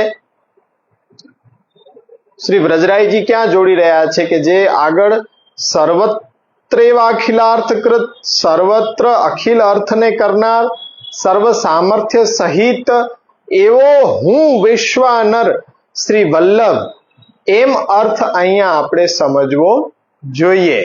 તો આ પ્રમાણે હોતા કે દૈન્યના અભાવવાળી સ્થિતિમાં પણ પાપાશક્તસ્ય દીનસ્ય તો એના અભાવમાં પણ મારામાં વિશ્વાસ વડે શરણ માર્ગમાં જો સ્થિતિ કરાતા શ્રી આચાર્ય ચરણની કૃપા વડે જ અમારો ઉદ્ધાર છે એમ નિશ્ચયની દ્રઢતા થતા એવા જીવ દ્વારા થઈ શકતા ઇતર સાધનોની અપેક્ષા પ્રભુ રાખતા નથી અને મારી વિજ્ઞાપન માત્રથી જ ભગવાન એ તદીય જનોનું કે મારા અંતરંગ જીવોનો ઉદ્ધાર કરશે એમ આખો અર્થ અહીંયા મહાપ્રભુજીના પરત્વે બ્રજરાયજી બતાડી રહ્યા છે। ત્યાં સમાન અધિકરણ અને તેમાં અધ્યાહાર નો ક્રમ ન જાળવતા પ્રથમા વિભક્તિ અંતમાં મૂકી છે। વિજ્ઞાપયામ્યહમ અહમ એટલે અહમ પદનું વિશેષણ આ બંનેને સમજવું। બે ચરણ પહેલી પંક્તિના સર્વ સામર્થ્ય સહિત અને સર્વત્રેવા અખિલાર્થકૃત એ અહમ પદના વિશેષણો છે એમ અહીંયા સમજવાથી અર્થ એમ થશે કે સર્વ સામર્થ્ય સહિત સર્વત્ર અખિલ અર્થને કરનારો વિશ્વાનર હું શ્રી વલ્લભ દૈન્ય ભાવ વિનાની સ્થિતિ વિવેક ધૈર્ય ભક્ત્યાદિ રહિતસ્ય વિશેષતઃ એવી સ્થિતિમાં પણ મહાપ્રભુની અંદર વિશ્વાસ રાખીને શરણ માર્ગની અંદર જો સ્થિતિ કરશે પ્રભુના શરણ માર્ગની અંદર જો સ્થિતિ કરશે તો અવશ્ય મહાપ્રભુ દ્વારા વિજ્ઞાપના કરાયેલા પ્રભુ એ ભક્તોની કોઈ મોક્ષના સાધનોની અપેક્ષા રાખ્યા વિના ઉદ્ધાર કરશે ને કરશે જ. તે ખૂબ સુંદર અર્થ અહીંયા આપણને, જો આ વ્યાખ્યા ગ્રંથો ન ભણીએ તો ખાલી પાઠ કરવાથી આપણને આ બધું સ્ફુરિત ન થાય, પણ એને એકવાર શ્રવણ કરવું પડે, એકવાર સાંભળવું પડે, આત્મસાત કરવું પડે, રોજ ચિંતન કરવું પડે, ત્યારે આપણા શરણાગતિના ભાવને આપણે દ્રઢ કરી શકીએ. આ જ પંક્તિને અજ્ઞાત વિવરણકાર સમજાવી રહ્યા છે. અત્ર શરણ પદમ સર્વાત્મ ભાવ પરમ અલૌકિક સૃષ્ટિ સર્વે તાદૃક ભાવત્વેતિ શરણસ્થસ્ય સર્વાત્મ ભાવસ્થસ્ય પૂર્વોક્ત ભક્ત તત્તત લીલા આનંદ સમુદ્ર મગ્નસ્ય તત્ત ઉદ્ધાર કરોતીતિ શેષ. શરણ શબ્દની વ્યાખ્યા અહીંયા અજ્ઞાત વિવરણકાર સર્વાત્મ ભાવ કરી રહ્યા છે. શરણસ્થ સમુદ્ધારમ, એ શરણ શબ્દનો અર્થ સર્વાત્મ ભાવ પરક કરી રહ્યા છે. અલૌકિક સૃષ્ટિ છે, એ બધી જ સર્વાત્મ ભાવવાળી સૃષ્ટિ છે. તેથી શરણસ્થોનો, સર્વાત્મ ભાવમાં રહેલાનો પૂર્વોક્ત ભક્ત જે તે લીલા આનંદ સમુદ્રમાં મગ્ન છે એ જગ્યા ઉપરથી ઉદ્ધરણ કરે છે, એમ અહીંયા સમજવું. જો એમ ન હોય તો તમ પુનઃ અન્યથે કસ્યામ લીલાયામ મગ્નસ્ય દ્વિત્યા સાનોનુભૂતેવ તિષ્ઠેત તમ પુનઃ કેવલ શુદ્ધ ભાવાત્મકત્વેન સંઘાતસ્ય સ્વરૂપત્વાધારત્વેન સ્વસ્વરૂપાત્મકમ કેવલ અનુભવાન કેવલ આનંદ અનુભવાત્મકમ બાલક ભાવ રૂપમ કૃષ્ણમ કરોતીત્ય આશ્રય લીલા નિરૂપિતા. કૃષ્ણ મિત્યત્રાપી પ્રથમાંત પદમ દત્તમ અગ્રે સ્વાપેક્ષિતત્વેન પદદ્વયમ દ્વિત્યાંત મુક્તમ તેન તાદૃશ્ય પ્રભુરેવ સ્વાપેક્ષિતમ કરોતીતિ ક્રિયાધ્યાહારેણ કર્તુ કર્મ ક્રિયા અનન્ય સંબંધ અત્ર જ્ઞેય. એટલે ત્યાં શું છે કે ભાઈ, જે આવા સર્વાત્મ ભાવ પૂર્વક જે ભક્ત શરણમાં રહેલા છે એ તો લીલા આનંદ સમુદ્રમાં મગ્ન છે, તો ત્યાંથી ઉદ્ધરણ તો લીલામાં મગ્ન થયેલો, એક લીલામાં મગ્ન થયેલો બીજી લીલાના અનુભવ વિનાનો જ રહી જાય, એક જ લીલામાં રહી જાય. તેને ફરીથી માત્ર શુદ્ધ ભાવાત્મકા વડે સંઘાતનું સ્વરૂપપણાએ આધારેપણાએ વડે સ્વસ્વરૂપાત્મક માત્ર ને માત્ર આનંદ માટે બાલક ભાવરૂપ કૃષ્ણને કરે છે. આશ્રય લીલા એ પ્રમાણે નિરૂપિત કરી છે. કૃષ્ણમ કરોતિ, શરણસ્થ સમુદ્ધારમ કરોતિ, એ ક્રિયાપદનો અધ્યાહાર આપણે લઈએ તો સર્વ સમર્થતા વડે સ્વતંત્ર કરતા પ્રભુ છે. સર્વ સામર્થ્ય સહિત સર્વત્રેવ અખિલા અર્થકૃત, જે આપણે પહેલી પંક્તિની અંદર વિશેષણો જોઈએ છીએ. અને સ્વ ઈચ્છાપણે શરણસ્થ સમુદ્ધારમ અને કૃષ્ણમ, આ બે જે ત્યાં વિશેષણો છે એ શરણસ્થ સમુદ્ધારમ અને કૃષ્ણમ એ દ્વિતીય વિભક્તિની અંદર છે. કર્મમાં દ્વિતીય વિભક્તિ એ આપણે સમજવી જોઈએ. તો એ દ્વિતીય વિભક્તિ વાળા પદો છે તેના વડે એવા જ પ્રભુ પોતાની ઈચ્છા અનુસાર એવી રીતના એ જે ક્રિયા ઉદ્ધારની છે, એટલે કર્તા કર્મ ક્રિયાનો અન્વય સંબંધ એની અંદર આવી રહ્યો છે. તો સાધન, ફલ અને સ્વરૂપ ના વિવેક વડે આશ્રયનું નિરૂપણ કરીને એ આશ્રય છે માત્ર ફલત્વેન હોવાથી, એ સુધાનું ભગવદ ભોગ્યપણું હોવાથી, તેનું અદેયત્વમત્વ અત્યંત અદેય હોવાથી માત્ર પ્રભુને નિવેદન કરવું તે આગળ મહાપ્રભુજી હું વિજ્ઞાપના કરી રહ્યો છું. જેવો જેનો અધિકાર એવો એનું ફલ. તો એ પ્રમાણે જીવનો અધિકાર નિર્ણય તેના આવિર્ભાવ કાળમાં જ થઈ ગયો. જ્ઞાન કર્મ કે ભક્તિનો કે પછી ભક્તિમાં પણ શુદ્ધ મિશ્ર ભેદથી જે પણ અધિકાર નિશ્ચય થયો છે તે તો થઈ જ ગયો છે, પણ અધિકાર અનુસાર ફલ પણ મળવાનું છે.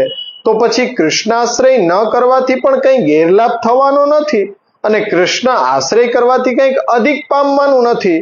તો પછી શા માટે સ્વ અધિકાર અનુસાર માર્ગના સાધનો ન સાધીને માત્ર કૃષ્ણ આશ્રય જ કરવો? આવો પ્રશ્ન થાય ને કે ભક્તિ માર્ગના અધિકારી હોતા ભક્તિ માર્ગસ્થ જે ફલ થવાનું છે એ તો થવાનું છે, પછી શા માટે કૃષ્ણનો આશ્રય કરવો જોઈએ? તો મહાપ્રભુજી એ સર્વનું શંકાનું નિરાકરણ એ પ્રશ્નનો ઉત્તરમાં સર્વ સામર્થ્ય સહિત, કે જગતમાં જ્યાં ક્યાંય પણ જે કંઈ પણ સામર્થ્ય દેખાય છે કે તમને અનુભવાય છે, તો ગીતાજીમાં હમણાં વિભૂતિ યોગ શરૂઆત થવાની છે. ત્યાં યદ યદ વિભૂતિમત સત્વમ શ્રીમદ ઉર્જિતમેવ વા તત્તદ દેવાવગચ્છત્વમ મમ તેજોશ સંભવ. પ્રભુ આજ્ઞા કરે છે ગીતાજીમાં, કૃષ્ણ આશ્રય જ શા માટે કરવો? જેનો જે અધિકાર સ્થાપિત થયો અધિકાર અનુસાર ફલ તો થવાનું છે, આશ્રય કરે કે ન કરે. આવી શંકાનું નિવારણ સર્વ સામર્થ્ય સહિત પદથી આપ કરી રહ્યા છે. તો ગીતાજીના એ વિભૂતિ યોગના અધ્યાયમાં 41મા શ્લોકમાં આપ કહે છે કે સંપૂર્ણ જગતમાં વિશેષ ભવનવાળા જે પણ કંઈ એ સત્વ છે તે બધા જ બધા ભગવત તેજના અંશ છે અને ભગવત તેજથી જ ઉત્પન્ન થયેલા છે. એટલે જ્ઞાનાદિક માર્ગોમાં પણ જે ઉત્તમ ફલ સાધવાનું સામર્થ્ય આવ્યું ક્યાંથી? ભગવાનનું જ તો સામર્થ્ય છે. ભગવાને પોતાની એ ક્રીડા લીલા કરવાની ઈચ્છાથી જુદા જુદા માર્ગો તેના અધિકારો સાથે એ બધા જીવોને પ્રગટ કર્યા, ફક્ત રમણ માટે, લીલા માટે. જીવોની સ્થિતિ અનુસાર તેમના અધિકાર નિશ્ચય નથી થયા, પરંતુ અધિકાર અનુસાર જીવોની તે મુજબ સ્થિતિ થઈ છે. એટલા માટે અધિકારનો નિશ્ચય એટલે કે આવા જીવો અમુક અધિકારવાળા થાઓ ને આવા જીવો આવા અધિકારવાળા થાઓ, તો એ બધું શેના ઉપર આધાર રાખે છે? ભગવાનની ક્રીડા ઉપર, ભગવાનની લીલા ઉપર, ભગવાનના રમણ ઉપર આધાર રાખે છે. તો એવા અધિકાર અનુસાર ના ફળમાં આવા અધિકારવાળો અમુક ફલનો લાભ કરનારાઓ થાઓ, ભગવાનની ઈચ્છા જે ફલ આપવામાં મૂળ હેતુ છે, કારણ છે. તો સર્વ માર્ગના અધિકાર, માર્ગોના અધિકારીઓ, તેમના અધિકારો અને અધિકાર અનુસાર મળતા ફળો એ બધાના નિયંતા એકમાત્ર ભગવાન શ્રી કૃષ્ણ છે. સર્વ નિયંતા. જે ફલદાન કરે છે કોણ? પ્રભુ. કરાવે છે કોણ? પ્રભુ. આપવા ને અપાવવા બંધાયેલો છે તેવું નથી, પરંતુ ભગવાને જે પોતાની ઈચ્છા વડે નક્કી કર્યું તેને શાસ્ત્રોએ માર્ગ, અધિકાર અને ફલ એમાં વર્ગીકૃત કર્યા. જો એવું ન માનો તો જે મુજબનું ફલ ત્રણેય માર્ગો પૈકી કોઈ પણ માર્ગથી થવું શક્ય નથી. વેદાદિક શાસ્ત્રોમાં નિર્દિષ્ટ સાધનો પણ વડે પણ જે ફલ સાધવું શક્ય જ નથી તે સ્વરૂપાનંદનું દાનરૂપ દુર્લભ ફલ શ્રુતિઓના વરદાનમાં ભગવાન કેવી રીતે આપી શકે? જીવના વિચરિત થવાના કાલની અંદર પણ પોતાના સ્વરૂપાનંદ સંબંધની નિજ સૃષ્ટિને માટે જ જે ફલ સ્વરૂપાનંદ છે તે તેમના સિવાય અન્ય કોઈને પ્રાપ્ત થવું જ ન જોઈએ, છતાં પણ ભગવાને શ્રુતિઓના મનોરથ પૂર્ણ કર્યા. તેમજ જે ભક્તોને આપણે વાત કરતા હતા અંતર્ગ્રહગતા, એ વ્રજ ભક્તો તેમણે તો ભગવત પ્રસન્નતાને અર્થે પણ કોઈ સાધન નતા કર્યા, છતાં પણ સ્વતંત્ર અનુગ્રહ ત્યાં આપણને દેખાય છે કે ભગવાને તેમને તો મેરુ પર્વત સમાન એ દોષો હતા એ દૂર કરીને સાયુજ્ય ફલ ત્યાં આપ્યું છે. વિશેષ અનુગ્રહે નિજ સૃષ્ટિવત ફલદાન ત્યાં જોવા મળે છે. એ જગ્યા ઉપર સુબોધનીજીની અંદર શ્રી મહાપ્રભુજી ખુલાસો કરી રહ્યા છે કે તેમના દોષોની સમાનતા એ હિમાલય કે મેરુ પર્વત સાથે પણ ન થઈ શકે. કરોડો બ્રહ્મકલ્પ જેટલા સમયમાં કુંભીપાક વગેરે નરકોની અસહ્ય મહાયાતના જેવું દુઃખ થાય એવા દુઃખના અનુભવથી એમના પાપોનો નાશ અને કરોડો બ્રહ્મકલ્પ જેટલા સમયમાં સ્વર્ગાદિક લોકમાં વિવિધ વિષય ભોગવવાથી જે અતિશય સુખનો અનુભવ થાય તેવા સુખના અનુભવથી તેમના પુણ્યનો નાશ થયો. એ ત્યાં ખુલાસો મહાપ્રભુજીએ કર્યો છે. પ્રભુના વિયોગમાં અસહ્ય વિયોગાગ્નિથી બધા પાપો ભસ્મ થયા અને પ્રભુના સંયોગથી એક જ ક્ષણની અંદર કરોડો વર્ષ સુધી સ્વર્ગાદિક સુખ ભોગ કર્યો હોય એના દ્વારા એમના પુણ્યનો નાશ થયો. તો આ દ્રષ્ટાંત ઉપરથી આપણને એમના દોષોની સંખ્યા જાણી શકાય. મોક્ષમાં પુણ્ય પણ દોષરૂપ છે. પુણ્ય હોય તો સ્વર્ગાદિકમાં સુખ ભોગ માટે આપણે જવું પડે, એટલે મોક્ષમાં પુણ્ય પણ દોષરૂપ છે. તો આવા દોષો વાળાઓને કરોડો જન્મ લઈને પણ દોષનો નાશ સંભવ નથી. તેવાઓના દોષોને માત્ર 2 ક્ષણમાં, 2 જ ક્ષણની અંદર કરોડો જન્મમાં એમનો જે મોક્ષનો થવાનો હોય એમનો મોક્ષ પ્રભુએ કર્યો અને ત્રીજી ક્ષણમાં પ્રભુએ એને પોતાને સાયુજ્ય પ્રાપ્ત કરાવી દીધા. તો એ સર્વ સામર્થ્યનું ઉદાહરણ છે કે નહીં આપણી સામે? સર્વ સામર્થ્ય સહિત એનું ઉદાહરણ થયું કે નહીં? અંતર્ગ્રગતાના ગોપીજનો, એનું આ દ્રષ્ટાંત છે સર્વ સામર્થ્ય સહિત. જ્યારે ભગવાને એવાઓને પણ માત્ર અદય એટલે અદય જ નહીં પણ અદયતમ જે ફલ છે ભગવાને જ આપ્યું છે. જેમ કે બૃહદ વામન પુરાણની અંદર વરદાનના પ્રસંગમાં દુર્લભ અને દુર્ઘટ શબ્દોથી ફલની ઉપલબ્ધિ કરાવી. ભગવાનનું સામર્થ્ય છે ને એ અતિશય નિરંકુશ સામર્થ્યને દર્શાવે છે. જેમ અંતર્ગ્રગતાના દ્રષ્ટાંતમાં મેં તમને બતાડ્યું, એ ગોપીજનોના પાપોના નિવારણમાં દુઃખોનું જે પરિમાણ બતાવ્યો, ભાગવતની અંદર ત્યાં શબ્દ વાપરવામાં આવ્યો છે જહૂર વિરહજમ તાપમ. જહૂર વિરહજમ તાપમ. તો મહાપ્રભુજી આ શબ્દ ઉપર વ્યાખ્યા કરી રહ્યા છે. તેમના પુણ્ય નિવારણમાં જે સુખનું પરિણામ બતાડ્યું કે ધ્યાન પ્રાપ્તામચ્યુતાશ્લેષ, ધ્યાન પ્રાપ્તાચ્યુતાશ્લેષ. તો એમનો વિરહ અને એમનું ધ્યાન આ બંને ભગવાનને આત્મરૂપે જાણીને નથી, પરંતુ તે પણ ભગવાનમાં જાર ભાવે થયેલું હતું. આ જાર ભાવને જ ગોપ્ય કામાત ભાગવતની અંદર બતાડવામાં આવ્યું છે કે કંસાદિકમાં રહેલા ક્રોધ, ભય વગેરે સમાન અહીંયા ગોપી કામ શબ્દથી એ જણાવેલો છે.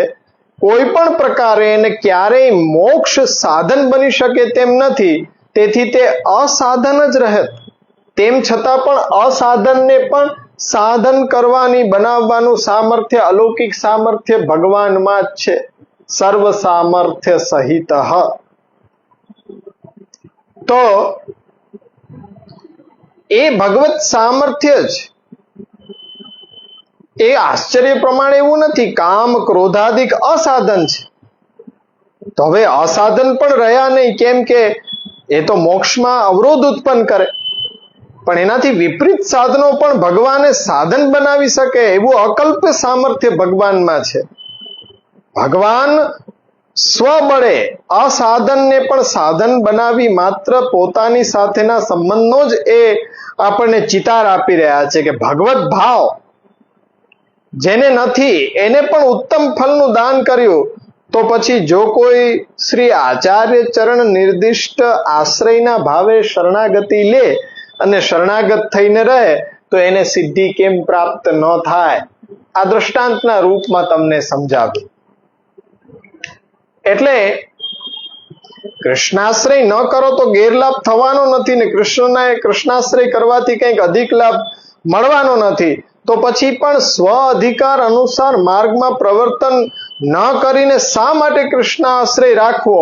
આ પ્રશ્નનું સમાધાન આખું અહીંયા આપણે અંતર્ગ્રગતાના ગોપીજનોને જે પારાવાર દુઃખ અને પારાવાર સુખનો અનુભવ થયો, એનાથી પાપ પુણ્યનો નાશ થઈ પ્રભુએ એમને અધેયતમ એ દાન એ કર્યું છે. તો ત્યાં આપણને એવો ખ્યાલ, આપણા મનમાં એવો સંશય હોય કે પોતાના અધિકાર પ્રમાણે ફળ તો મળવાનું જ છે, પછી પુષ્ટિ માર્ગમાં રહો કે ન રહો, આશ્રય લ્યો કે ન લ્યો, એ કૃષ્ણાશ્રય ન લ્યો તો નુકસાન કઈ નથી ને લ્યો તો કઈ વધારે મળવાનું નથી, એમ માનીને બેસવું જોઈએ નહીં. અહીં તો પ્રભુનું એ સામર્થ્ય છે કે જે આના અનધિકારી છે એને અધિકારી બનાવીને એ ઉચ્ચતમ ફળનું દાન પ્રભુ કરી શકે છે. કોઈ પણ પ્રયત્ન છે, કોઈ પણ સાધન છે, એ બલ વિના શક્ય નથી. બલહીન વ્યક્તિ દ્વારા જે પ્રયત્ન કરવામાં આવે ખાલી શ્રમપૂર્વક જ હોય, ખાલી એમાં પોતાની શક્તિનો વ્યર્થ એ વ્યય કરી રહ્યો છે એવું જ હોય, એ સફળ ન થાય. ઉપનિષદ કહે છે કે નાય આત્મા બલહીનેન લભ્ય. મોક્ષ અર્થોને પણ પ્રયત્ન બલહીન નિર્બલ સ્થિતિમાં થાય તો પછી પુરુષાર્થત્વ જ રહેતું નથી.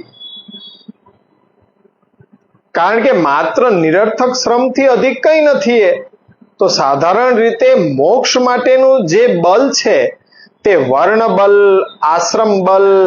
તો વર્ણ આશ્રમ અનુસાર આચરણ કરવાથી રજોગુણ, તમોગુણ એને દબાવીને પ્રવૃદ્ધ થયેલો સત્વ ગુણ, એ સત્વ ભાવનું બલ. તો એ સત્વ ભાવની વૃદ્ધિના અર્થે જે સાધનો શાસ્ત્રમાં બતાડવામાં આવ્યા છે એ અત્યારના સાંપ્રત સમયમાં બધા નષ્ટ થયેલા છે. એનાથી હવે શક્ય નથી રહી ગયો. તો આપણે જોયું હતું કે વિવેક, ધૈર્ય, ભક્ત્યાદિ રહિસ્તસ્ય વિશેષત પાપા શક્તસ્ય દીનસ્ય. તો આવા અંતઃકરણ વાળાઓ માટે અવિદ્યા નિવૃત્તિ કે પછી મોક્ષ કહીએ તો મોક્ષની પ્રાપ્તિ માટે તો એ તો આપણા માટે આકાશમાંથી તારાને તોડી લાવવા જેવી આપણી એ કલ્પનાની વાત થઈ ગઈ. એમના માટે તો મોક્ષની ઈચ્છા કરવી એ પણ મનમાં ભાર વધારવા સિવાય બીજું કાંઈ ન હોય. તો આવી મોટી શાસ્ત્રીય, સામાજિક વગેરે અવ્યવસ્થાઓનો દોષ આવી પડે તો પછી વેદ, ભાગવત, ગીતા આદિ શાસ્ત્રોની પણ અત્યારના સમયની અંદર નિરર્થકતા સિદ્ધ થઈ જાય તો શું કરવું? તો આવા વિચારોને નિરસ્ત કરવા માટે કે અત્યારના સાંપ્રત સમયમાં ભગવાન છે, સર્વ સામર્થ્ય સહિત છે અને સર્વત્ર અખિલ અર્થને કરનારા છે. સર્વ સામર્થ્ય સહિતમાં તો અંતર્ગ્રગતાના ગોપીજનોનું દ્રષ્ટાંત આપ્યું. સર્વત્ર એવા અખિલાર્થ કૃત. એક સામાન્ય ઉદાહરણ તમે સમજો કે જેમ આપણા ઘરની અંદર પ્રકાશ માટે આપણે બલ્બ હોય તો ઇલેક્ટ્રિકનો, વિદ્યુતનો પ્રવાહ અંદર વહી રહ્યો છે તો એ ગોળો પ્રકાશિત થઈ રહ્યો છે. અન્યથા બલ્બ છે એ એમને હોવા છતાં પણ વિદ્યુતનો પ્રવાહ અંદર ન હોય તો એ પ્રકાશ ન આપી શકે. હવે જગતમાં કહેવાતા યાવન માત્ર સાધનોનું સાધનત્વ, એ સાધનત્વ કોના લીધે છે? તો કે ભગવત બલ થકી જ છે. વિદ્યુત પ્રવાહ એ ભગવત બલ છે. પુરુષ સૂક્તમાં યજ્ઞેન યજ્ઞમય જંત દેવાહ આવું કહેવામાં આવે છે. યજ્ઞની અલૌકિકતાની સિદ્ધિને અર્થે ભગવાન પોતે જ યજ્ઞ કરવાના પાત્રો, શ્રુવા, શ્રુક વગેરે જે સાધનો બન્યા ત્યારે તે સાધનો વડે દેવોએ યજ્ઞ સંપન્ન કર્યો અને તે પ્રકારે ભગવાન યજ્ઞ નારાયણનું યજન કર્યું. તો ભગવત બલ આવ્યું કે ના આવ્યું?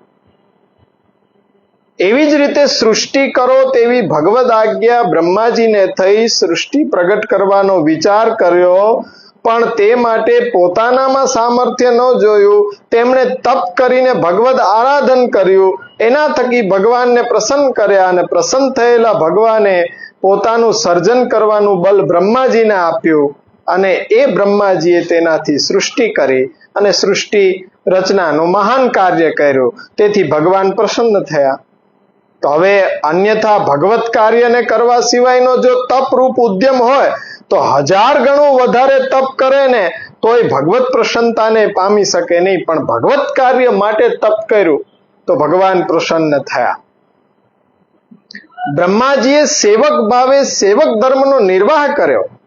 તેવી જ રીતે કેનોપ ઉપનિષદમાં તૃતીય ખંડમાં ઇન્દ્ર, અગ્નિ, વાયુ, વરુણ વગેરે દેવતાઓ સંગ્રામમાં અસુરોને જીત્યા. પછી અહંકારને વશ થઈને વિવાદમાં પડ્યા કે કોના બલથી આ સંગ્રામ જીતી શકાયો. ત્યારે ત્યાં યક્ષ રૂપે ભગવાન પ્રગટ થઈને એક તણખલું નાખ્યું અને કહ્યું કે તમે દેવો ખરેખર બલવાન હો ને તો તમારી આ શક્તિથી આ ઘાસના તણખલાનો તમે નાશ કરી દો. પણ ઇન્દ્રના વજ્રના પ્રહારથી, અગ્નિની દાહકતાથી, વાયુના શોષકપણાથી કે વરુણના જલના પ્રવાહથી તણખલાનો નાશ ન થઈ શક્યો અને જોતા જોતા યક્ષ છે અદ્રશ્ય થઈ ગયા. ત્યારે બધા વચ્ચે એક જગ્યાએ બે પ્રશ્નચિહ્ન બની રહ્યા, જેમાં એક તો કે જો અમારામાં તણખલાનો નાશ કરવા જેટલી પણ શક્તિ નથી તો પછી કઈ શક્તિના કારણે સંગ્રામ જીતા? પેલો પ્રશ્ન ઉપસ્થિત થયો દેવતાઓ વચ્ચે. અને બીજો પ્રશ્ન ઉપસ્થિત થયો કે યક્ષ કોણ હતા? અમારા જેવા દેવોથી પણ એ જાણવામાં નથી એવા કોણ છે? ત્યારે ભગવતી ઉમા દેવીએ ત્યાં પ્રગટ થઈને કહ્યું કે યક્ષ સાક્ષાત પરબ્રહ્મ પરમાત્મા હતા. તેના બલથી તમે સંગ્રામ જીતી શક્યા. આ સંપૂર્ણ વિશ્વમાં જો કાંઈ બલ છે તો એકમાત્ર પરમાત્માનું જ છે. તેથી જ ઉપનિષદ વાક્યમાં આત્મા એટલે પરમાત્મા, ભગવાન બલહીન એટલે ભગવદ અનુગ્રહ બલથી હીન એવા લોકોને પ્રાપ્ત થતા નથી. તો આ રીતના મોક્ષના પ્રયત્ન અને મોક્ષ પ્રાપ્તિ એ બંને કોનાથી શક્ય બને? તો કે ભગવત સામર્થ્યથી જ એ શક્ય બને છે, અન્યથા નહીં. તો મોક્ષ માર્ગમાં જીવ ત્યારે જ પ્રયત્નશીલ થાય કે જ્યારે પ્રયત્ન કરવા જેટલું સામર્થ્ય ભગવાન તેને આપે, અને પ્રયત્નના અંતે પણ ત્યારે જ મુક્ત થાય કે જ્યારે તેના માટે ભગવાનમાં એવી ઈચ્છા પ્રગટ થાય, ત્યારે જ તેના કરાયેલા સાધનોને ફૂલ સ્ટોપ લાગે, પૂર્ણતાને પામી શકે. આ જ વાતને એકદમ ગૂઢ રહસ્યના રૂપમાં ભગવાન ગીતાજીમાં કહે છે કે મનુષ્યાણામ સહસ્ત્રેષુ કશ્ચિદ યતતિ સિદ્ધયે યતતામ અપી સિદ્ધાનામ કશ્ચિન મામ વેતિ તત્વતઃ. પ્રાય કરીને મનુષ્ય પોતાના જ બલ સામર્થ્યનું અવલંબન રાખીને સુખ ભોગ માટે પ્રયત્ન કરતો રહે છે. પોતાના દ્વારા અનેકવિધ ઉપાયો કરીને એ સુખ ભોગ માટે લાલાયિત રહેતો હોય છે. તો આવા હજારો લાખો લોકોમાંથી કોઈક જ એટલે કે ભગવદ અનુગ્રહ જેને પ્રાપ્ત છે એવો મનુષ્ય હોય એ નશ્વર સુખની ઈચ્છા ન રાખીને સાચું સુખ છે મેળવવા માટે એ ભગવત્કૃત સાધનનું અવલંબન કરતો જોવા મળે. આવા પ્રયત્નશીલ હજારો લાખો કરોડો લોકોમાંથી કશ્ચિત કોઈક એક વિશેષ અનુગ્રહ પ્રાપ્ત મનુષ્ય હોય જે કૃત સાધનોનો અનંતર ભગવદ અનુભવે ભક્ત્યા મામ અભિજાનાતિ યાવન યશ્ચાસ્મિ યાદૃશ. ભક્ત્યા મામ અભિજાનાતિ યાવાન યશ્ચાસ્મિ યાદૃશ. ભગવત ભક્તિનો લાભ પ્રાપ્ત કરીને ભક્તિ વડે પુરુષોત્તમના સ્વરૂપનો જ્ઞાન વાળો થાય. ભગવાન જેટલા છે, જે પ્રકારના છે, યાવાન યશ્ચાસ્મિ યાદૃશ એ તત્વતઃ ભગવાનને જાણવા વાળો થાય. તો કશ્ચિત પદ જે ભગવાને મૂક્યું આ શ્લોકમાં કે કશ્ચિત મામ વેતિ તત્વતઃ, તો ત્યાં એ ભક્તિ વડે મુક્તિને પામે છે. કશ્ચિદ એમ કહેવાથી બધા જ લોકોમાં પ્રયત્નો મોક્ષ અપાવે એવું નથી. કોઈક જ જેને ભગવાને તેવું સામર્થ્ય આપ્યું હોય તે આવો પ્રયત્ન કરીને મોક્ષને પામે. જે લોકો માત્ર સાધન નિષ્ઠ થઈ રહ્યા છે, સાધન નિષ્ઠા રાખી સાધનોના બલ ઉપર મોક્ષ મેળવવાના વિચારવાળા છે, તે લોકો માટે ખરેખર મોક્ષ એ અસમ, જેમ આપણે આકાશમાંથી તારા તોડવાનો પ્રયત્ન કરવા જેવો નથી, તો એ આકાશમાંથી તારા કોઈ દિવસ તોડી ન શકાય એવો પ્રયત્ન એ લોકોનો છે. જે લોકો ભગવત ચરણનો આશ્રય રાખીને ભગવત ઈચ્છા દ્વારા જે જીવો ભગવાનનો અનુગ્રહ પ્રગટ કર્યો અને વિના સાધન મોક્ષ મેળવ્યો, એવા કંસ, શિશુપાલ વગેરે જીવો સદ્ધર્મ આચરણ વિના જ, વિના સાધન અને વિપરીત સાધન હોવા છતાં પણ ભગવાનના સામર્થ્ય તેમને મોક્ષ સાધન બનીને મોક્ષ પ્રાપ્ત કરાવે, એ લોકો માટે ભગવાને તેવો અનુગ્રહ ત્યાં પ્રગટ કરીને બતાડ્યો. તો પછી જે લોકો સદ્ધર્મ આચરણ સહિત મોક્ષ માટે પ્રયત્નશીલ થાય અને મોક્ષ લાભ પણ કરે છે, તો જે લોકો માટે ભગવાનની એવી ઈચ્છા છે કે આ મારા દ્વારા પ્રગટ કરેલા સાધનો સદ્ધર્મ આચરણ આદિ કરીને સ્વર્ગ મેળવે, સુખને પામે, એ ક્રમથી ઉપર ને ઉપર લોકો સંબંધિત સુખોને ભોગવતા ભોગવતા અંતે મોક્ષ સુખ પામે, ત્યારે તે લોકોના તે મુજબના પ્રયત્નો સિદ્ધ થાય એવી ભગવાનની ઈચ્છા તેમાં કારણભૂત છે. એટલે ભગવાન, હવે બરોબર સમજજો, ભગવાન જે કાર્ય માટે પોતાનું જ્યાં જેટલું સામર્થ્ય પ્રગટ કરે એટલા અનુસાર એ જીવાત્માનું કાર્ય થાય છે. આ બતાડવા માટે ગીતાજીનો 10મો અધ્યાય વિભૂતિ યોગ છે. ફરી એકવાર બોલું કે ભગવાન, તમે જુઓ કે જે કાર્ય માટે પોતાનું જેટલું સામર્થ્ય જ્યાં પ્રગટ કરે તેટલું કાર્ય જીવાત્માનું ત્યાં સિદ્ધ થાય, એ બતાડવા માટે આખો વિભૂતિ યોગ 10મો અધ્યાય છે. અને એ અમૃતત્વ શેષાસન, અમૃતત્વ શેષાનઃ, એ મોક્ષના અધિપતિ કોણ છે? ભગવાન સ્વયં છે. મોક્ષમ ઈચ્છેત જનાર્દનાથ, એ જ વાતને મોક્ષ ભગવાનની ઈચ્છાથી થાય. તો એક અર્થ આપણે તાળો અહીંયા એ આવ્યો કે મોક્ષ પુરુષાર્થની સિદ્ધિ માટે પણ સાધન નિષ્ઠ ન બનવું જોઈએ, પણ ભગવદ નિષ્ઠ બનવું જોઈએ. એ અહીંયા મહાપ્રભુજીનો ઉપદેશ છે. તો અહીંયા આપણે આ વાતને સમજ્યા કે ભગવત સામર્થ્યના વિચારમાં જેમ તમને મેં બલ્બનું ઉદાહરણ આપ્યું ને ઇલેક્ટ્રિસિટીનું દ્રષ્ટાંત જોયું, તો એવું ન માની લ્યો કે ભલે ઇલેક્ટ્રિસિટી સર્વ પ્રકાશ કરવા સમર્થ હોવા છતાં તેને પ્રકાશવા માટે તો બલ્બ ઉપકરણની જરૂર પડે જ ને. બલ્બ વિના ઇલેક્ટ્રિસિટી શું કાર્ય કરી શકે? જો બલ્બ બરાબર ન હોય અને પ્રકાશ ગ્રહણ કરવાની તેનામાં યોગ્યતા ન હોય, માત્ર કાચનો ગોળો એવો ઉપકરણ હોતા પ્રકાશ થવો શક્ય નથી. તેમ ભગવાન સર્વ સમર્થ હોવા છતાં ભગવત સામર્થ્ય પ્રગટ થવા માટે પણ ઉચિત દેશ, કાલ, દ્રવ્ય, કર્તા, મંત્ર વગેરે તે એ જીવોને સાત્વિક કે નિર્ગુણ સ્થિતિ અપેક્ષિત રહે છે. તો એ નિરાકરણ મહાપ્રભુજી આજ્ઞા કરી રહ્યા છે કે ભાઈ, જેમ આપણે અત્યાર સુધી તો જોયું કે સર્વ સામર્થ્ય સહિત, પણ આપણે જ્યારે ભગવાનના સામર્થ્ય માટે દ્રષ્ટાંત જોયું કે બલ્બ તમે લગાડો, પણ એ બલ્બ ગમે તેટલો સારો હોય પણ એમાં વિદ્યુત શક્તિનું વહન ન થાય તો એ પ્રકાશિત ન થાય. પણ એનાથી ઉલટું કોઈ વિચારે કે જો વિદ્યુત પ્રવાહ છે પણ એને કોઈ આવું ઉપકરણ ન મળે તો એ પ્રકાશિત કેવી રીતના થાય? તો એવું ન માની લેવું જોઈએ તો કે ભગવાનને ભગવત સામર્થ્યને પ્રગટ થવા માટે દેશ કાલ દ્રવ્ય મંત્ર કર્મ કર્તા ની આવશ્યકતા તો રહેતી હશે ને. સાત્વિક કે નિર્ગુણ સ્થિતિ તો અપેક્ષિત રહેતી હશે ને. તો એના માટે મહાપ્રભુજી એનું નિરાકરણ અત્ર તત્ર સર્વત્ર ભગવાનની સત્તા છે.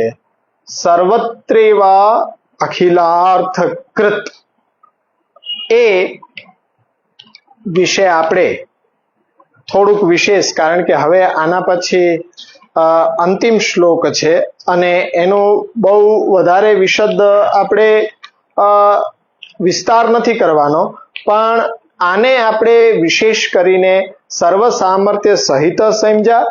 હવે આખો એક લેક્ચર સર્વત્રેવા અખિલાર્થ કૃત. એવી શંકા છે કે જેમ ભાઈ ભગવદ અનુગ્રહ ભગવદ બલ છે તો ઇલેક્ટ્રિસિટી છે, ઇલેક્ટ્રિસિટીના પ્રવાહથી જેમ બલ્બ છે, ટ્યુબલાઇટ છે પ્રકાશિત, એના દ્વારા પ્રકાશ પથરાય છે, પરંતુ કોઈ ઉલટો વિચાર કરે કે વિદ્યુત પ્રવાહને આવા કોઈ ઉપકરણની જરૂર છે તો જે પ્રગટ થઈ શકે ને, એવી રીતના ભગવાનના સામર્થ્યને પ્રગટ થવા માટે દેશ કાલ દ્રવ્ય આ જે સાધનો છે એ અથવા સાત્વિક કે નિર્ગુણ એવી સ્થિતિ તો અપેક્ષિત રહેતી હશે ને. આવી શંકાને આપ આ બીજા પદથી સર્વત્રેવા અખિલાર્થ કૃત એનાથી આપ નિરાશ કરે છે. તો એક આખો લેક્ચર આપણે આ સર્વત્રેવા અખિલાર્થ કૃતને સમજવા માટેના અહીંયા સર્વ સામર્થ્ય સહિત અને સમજ્યા, અંતર્ગ્રગતાના દ્રષ્ટાંતથી સમજ્યા. તો આશા છે કે આપને બધાને એ આ ચિંતન શેના માટે ફલરૂપ છે કે આપણા મસ્તકે બિરાજતા આપણા પ્રભુને સેવવામાં જે ભક્તિનો ભાવ છે અને આશ્રય છે, પ્રથમ પાયો છે, એટલો બધો મજબૂત થાય કે એના ઉપર પછી આપણી પ્રેમ આસક્તિ વ્યસન વ્યસનોત્તર કૃતાર્થતાની જે આખી ઇમારત આપણે ચણીએ બહુ જ મજબૂત ઇમારત ચણાય. અને જેટલું બની શકે એટલો, જેટલું અધ્યયન હું કરું છું, હું કંઈ પ્રવચન નથી કરતો, પણ જે અધ્યયન કરી રહ્યો છું એ અધ્યયન તમારી સાથે શેર કરું છું, તમારી સાથે એને એ વહેંચું છું, જેથી કરીને તમે પણ કંઈક એ વિચાર કરી શકો અને તમને પણ યોગ્ય દિશા મળે એટલો આ પ્રયત્ન છે. એટલે અહીંયા આપણે સર્વ સામર્થ્ય સહિત સુધી એ રાખીએ. સર્વત્રેવા અખિલાર્થકૃત, સર્વત્રેવા અખિલાર્થકૃત આપણે આના પછીના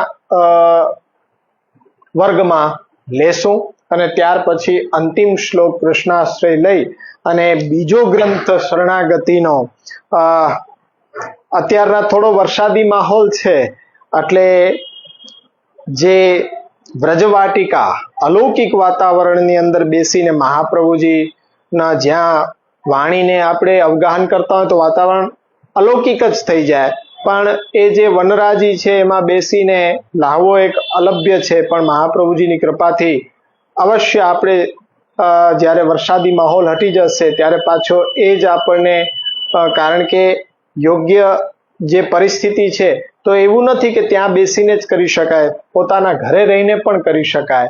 સર્વત્રેવા અખિલાર્થકૃત મહાપ્રભુજીનું બલ છે એ બધી જગ્યાએ આપણને પ્રાપ્ત થાય. પણ વિશેષ આનંદ માટે એક આપણે એ વ્રજવાટિકાની અંદર સંકલ્પ લીધેલો છે, પણ અત્યારના પણ એ સંકલ્પને નિરંતર આપણે આ માધ્યમથી પણ ચાલુ રાખીએ છીએ. આશ્રયનું પદગાન કરીશું. દ્રઢયેન ચરણન કેરો ભરોસો, દ્રઢયેન ચરણન કે શ્રી વલ્લભ નખ ચંદ્ર છટા બિના સબ જુગે મજ અંધેરો ભરોસો, દ્રઢયેન ચરણન કે સાધન યોર નહીં આકલી મેં જાસો હોતની બેરો, सूर्य कहा कहे विविध यादरो बिना मोल कम चेरो भरोसो दृढ़ इन चरणन केरो दृढ़ इन चरणन केरो भरोसो दृढ़ इन चरणन केरो। श्री वल्लभाधीश की जय। श्री गोपीनाथ जी परम दयाल की जय। श्री गुसाई जी परम दयाल की जय।